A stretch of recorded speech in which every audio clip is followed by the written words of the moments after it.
Nos hemos venido hasta la Academia de Artillería de Segovia. En concreto, como pueden ver, estamos en su hermosísima biblioteca con el director Francisco Morejón, que nos va a descubrir la exposición Tesoros de nuestro patrimonio cultural. Muchísimas gracias. Buenos días. Vamos a tratar de presentar esta exposición que ha hecho la Fundación Biblioteca de Ciencia y Artillería, que se titula Tesoros de nuestro patrimonio. Este es el año del patrimonio según la UNESCO y, por tanto, hemos puesto ese título a la exposición.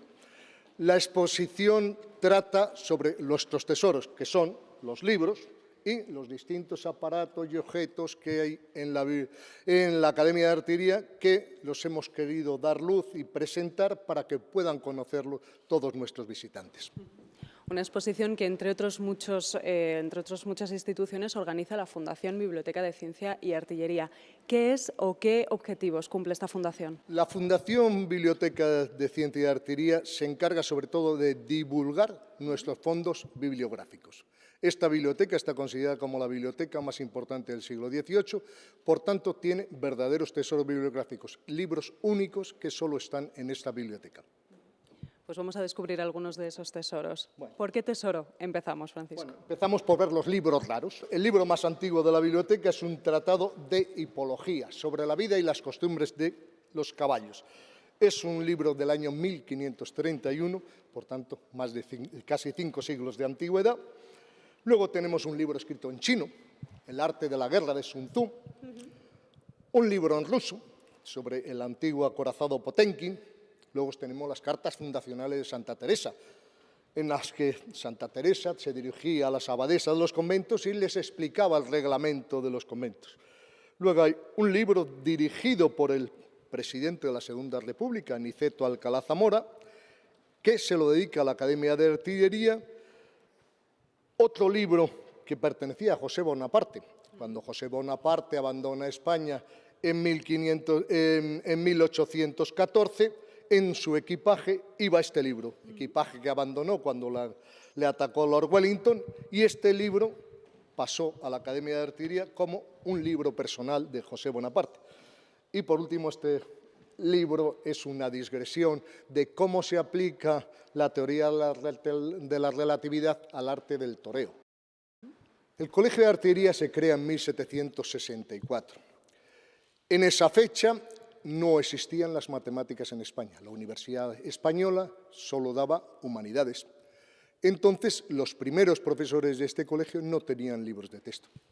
Las clases eran al dictado y entonces hay una necesidad perentoria de libros de texto. Y los distintos profesores iban haciendo sus propios manuales. Pero aún así se necesitaban de libros científicos y se compraron sobre todo en Italia. A finales del siglo XVIII, sobre 1770, Pedro Giannini, que es un profesor de matemáticas, va a Italia y se trae unos 3.000 libros. Cuando llega aquí con estos libros, le dice el director, esos libros no se pueden ni tocar, estaban prohibidos.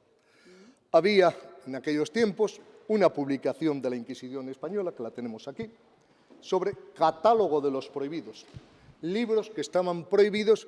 Decía la Inquisición, todo lo que escribe un hereje son herejías. Por tanto, libros que provenían, sobre todo de anglicanos, calvinistas, etc., eran herejías, aunque tratasen sobre ciencia. Por tanto, cuando llegaron esos libros aquí, hubo que pedir una licencia al Papa, o bula. El Papa Clemente XIII dio una licencia para el Colegio de Artillería, para 5 profesores. Esta bula la tenemos aquí, una bula del Papa Clemente XIII, en que autoriza a los oficiales, los profesores de esta academia, a consultar los libros prohibidos. Este anaquel está dedicado a distintos libros sobre ordenanzas y régimen interior de la academia. Por ejemplo, tenemos el testamento del conde Gazola. Como ven, el tamaño del libro, el conde Gazola tenía un gran testamento. Bueno, en realidad era soltero. Y cuando muere el conde Gazola, decreta que todos sus bienes se enajenen y se cree una fundación. La primera fundación de la historia es la Fundación Gazola. Todavía existe en Italia. Y es una fundación que da becas a los estudiantes de Bellas Artes. Este es el testamento, que tardó más de 5 años en hacerlo, y se conserva aquí. Distintas ordenanzas de la época de Carlos III y que marcan el reglamento del Colegio de Artillería en aquellos tiempos. Vamos a desplazarnos a ver los libros científicos, que eran concretamente los libros prohibidos. Por ejemplo, tenemos el libro más traducido de la historia, son los Fundamentos de Euclides, un libro de matemáticas del siglo III después de Cristo. Libros de logaritmos, de astronomía. Vean ese libro de astronomía que viene tachado, Sí. porque estaba prohibido, estaba escrito por un hebreo, por tanto en aquellos tiempos la Inquisición lo prohibía. Están las leyes de Newton escritas en latín, los diálogos de Galileo. Todo este conjunto de libros son del siglo XVII, siglo XVIII, son los fundamentos científicos de aquella época. Y hay que resaltar, este Colegio de Artillería fue el primer centro científico de España. Por tanto, los libros científicos eran fundamentales para la enseñanza de este colegio. A través de la historia, estos libros se han ido abundando y se han recreado nuevos libros ya del siglo XIX y siglo XX, porque la ciencia seguía siendo perentoria enseñar la ciencia en este colegio. La segunda parte de la exposición son distintos aparatos que había se conserva concretamente en nuestra aula de ciencia, y esto, por ejemplo, es una maqueta de cómo es una máquina contra incendios, una bomba de contraincendios. Esta bomba estuvo concretamente en la Casa de los Mixtos, donde hoy está la Biblioteca Municipal. Durante 200 años fue una fábrica de pólvoras. Por tanto, allí tenía que haber un retén de bomberos, y esta es una máquina de contraincendios. Este otro aparato es un aparato para la fabricación de nitroglicerina y distintos aparatos que se utilizan para las clases mecánicas. Luego tenemos aquí una cosa muy curiosa, que es un aparato portátil de rayos X. Este aparato portátil lo hizo un joven de Ciudad Real. Este chico hizo un curso por correspondencia de electricidad y debía ser tan bueno el alumno que le llamaron de Estados Unidos para que fuera a estudiar a Estados Unidos. Pues La fuga de talentos, ¿no?, que tenemos ahora, ya se comenzaba entonces. Pues este chico en 20 años era el subdirector de la empresa General Electric, y allí hizo esta máquina. Esta máquina que salvó muchas vidas durante la Primera Guerra Mundial. Obviamente los aparatos de rayos X no eran portátiles, por tanto, para utilizarlo en el campo de batalla se utilizaba esto. Y gracias a esto podían discriminar dónde estaba alojado la bala o la herida y podían operar los cirujanos después de esta radiografía portátil que les hacían. Los otros son lámparas de instrumentos de rayos X, y este es el fundamento de los rayos X que, vuelvo a decir, lo hizo un tal Mónico Sánchez, un joven español. Tenemos aparatos de calculadora. Las calculadoras hoy es muy normal y parece que empezaron ayer. No, tienen más de 100 años. Los aritmómetros y calculadoras del temperatura, estas son de finales del siglo XIX y son el fundamento de las calculadoras. El otro aparato es un fundamento de los que era el cine.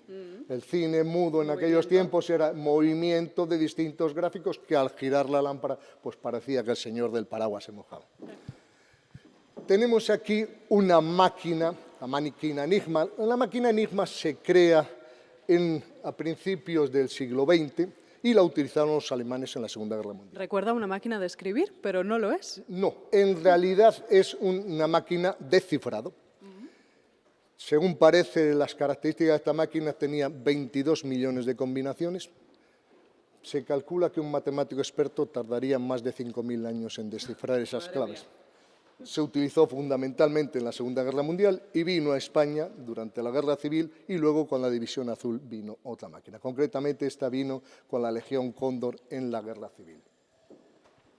Luego tenemos una maqueta del monumento a David y Velarde, que es el autor es Aniceto Marinas, y se crea. El decreto de creación de este monumento es de 1812, pero la primera piedra no se pone hasta 1908. Y esta maqueta es la que está en la Plaza Victoria Eugenia, enfrente del Alcázar. Sí. Vuelvo a decir, un monumento de Aniceto Marinas. Este monumento se construye con material de unos cañones capturados a los moros en la batalla de Tetuán. Esos cañones se funden y con el material se hizo este monumento a David y Velarde. Según parece, sobró material porque los Leones del Congreso también son artilleros. Se fundieron esos cañones en Sevilla y con eso se hicieron los Leones del Congreso. Lo iba a decir, pero digo, no sé si será del mismo material, ¿no? De esos leones que vemos en el Congreso y que hay una placa que lo dice, que están hechos con los cañones fundidos. De unos cañones, 50 cañones capturados en la toma de Tetuán en la guerra de África en 1860, y con esos cañones se fundieron en Sevilla. Entre otras cosas, no es que se necesitara material para hacer esos cañones. Esos cañones a finales del siglo XIX ya no se utilizan cañones de bronce, por eso se funden, porque es el material de guerra sobrante y por eso se hizo un monumento. Tenemos aquí la maqueta más grande que hay del acueducto. Es de un autor que se llama Gil de Palacio, era un militar en 1840, es esta maqueta. Esta maqueta ha estado en distintas exposiciones, concretamente el año pasado estuvo en el cuartel Conde Duque de Madrid y fue una de las maquetas más celebradas de aquella exposición sobre construcción y maquetas originales que había en el Museo de Conde Duque. Y que llama mucho la atención ver todo el acueducto al completo, algo que no podemos ver o que no podemos imaginarnos cuando paseamos por Segovia. A los distintos visitantes les pregunto qué es más antiguo, que si la academia o el acueducto, y cada uno me contesta una cosa, porque obviamente les pregunto si aquí está la academia, ¿por qué cuando llega al acueducto a la altura de la academia se tuerce? Dice, es que había una iglesia. Digo, no, obviamente no había iglesias porque esto es antes de Cristo.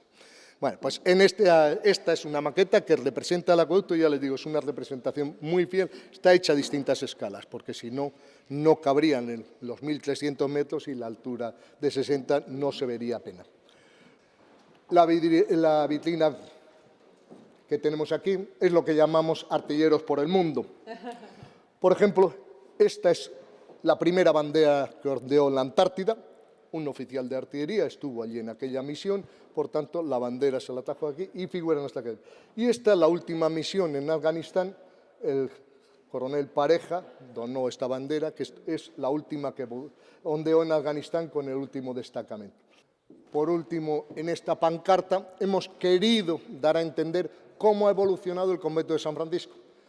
Hasta 1839 era un convento franciscano. En 1839 pasa a ser un cuartel, por la ley de desamortización de Mendizábal.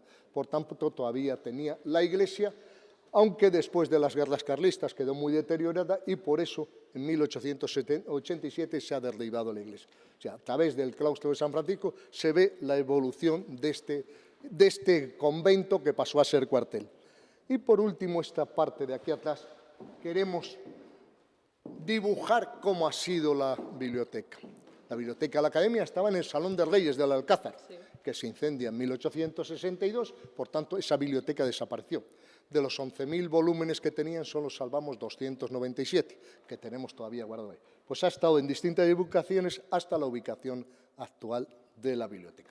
Bueno, pues con esta exposición queremos expresar el paso del tiempo y, sobre todo, la colección de libros y aparatos y sobre todo, curiosidades que tenemos en esta biblioteca, que está abierta a todo el público. Deciros, por último, que esta biblioteca se puede visitar. O sea, la exposición concretamente, viniendo a la Academia, quiero venir en horario desde 9 de la mañana a 1 de mediodía, pueden venir en cualquier momento, llamar a la biblioteca y se enseña la exposición. Si quieren hacer unas visitas concertadas, son normalmente martes y jueves a las 11 de la mañana y también, excepcionalmente, los sábados también a las 11 de la mañana. Solicitan a través de la Oficina de Comunicación de la Academia de Artillería y puede venir cualquiera, que gustosamente les atendemos. Eso es muy importante, saber para todos aquellos que nos estén viendo que pueden acudir cuando quieran, que aunque sea en la Academia de Artillería, pueden venir para conocer todos estos tesoros del patrimonio, que no solamente es de la historia naval de Segovia y de nuestro país, sino, como hemos visto, historia pictórica, científica, bueno, muchísimas cosas, muchísimos tesoros de nuestro patrimonio cultural.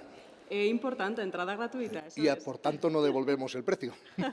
Eso es, lo que se llevan es lo que pueden aprender durante esta exposición. Francisco Morejón, director de la Biblioteca de Artillería, muchísimas gracias. A vosotros, es un placer.